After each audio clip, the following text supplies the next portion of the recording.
ஆரம்பிச்சிருச்சு. அதை ஒரு வாரம் போகாமல் மிஸ் பண்ணிட்டோம்னா அன்றைக்கி நடந்துடும். ஸோ ஒரு பெயிலில் வந்தவன் கையெழுத்து போட்டுன்னு இருப்பான். போலீஸ் ஸ்டேஷனுக்கு போயிட்டு கையெழுத்து போடலன்னா திருப்பி பிடிச்சி உள்ளே போட்டுருவாங்க, இல்லைன்னா பெயிலை கேன்சல் பண்ணிவிடுவாங்க.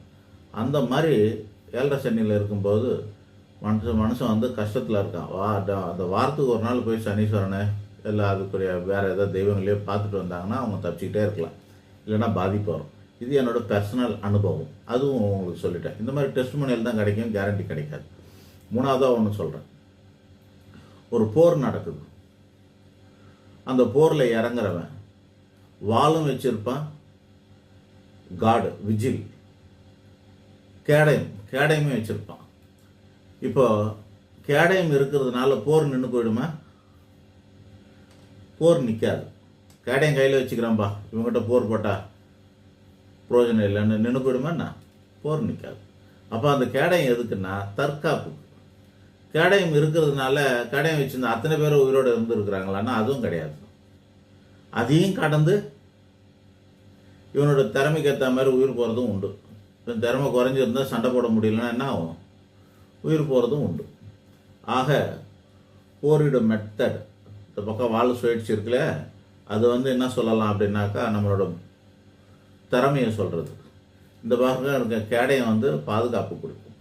ஸோ இது இந்த 7.5 சனியை அல்லது வேறு ஏதாவது கெட்ட நேரங்களில், மோசமான தசாபுத்தி காலங்களில் அல்லது மோசமான கோச்சார காலங்களில், 7.5 சனி காலத்தில் நம்ம சாமி கும்பிட்றதுங்கிற ஒரு கேடயம் மாதிரி தான்.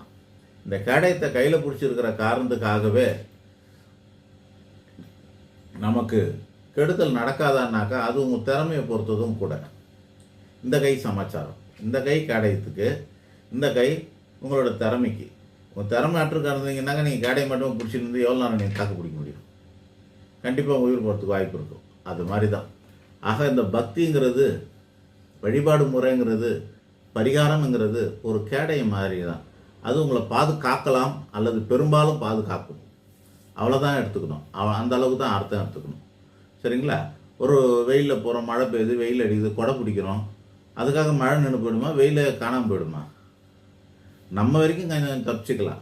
அல்லது அதோட ஆக்ரோஷமான பாதிப்பு குறைச்சி காட்டப்படும் இல்லையா? எல்லாம் தற்காலிகம் தான், குறைச்சி காட்டப்படும். இந்த மாதிரி தான் வெயிலுக்கு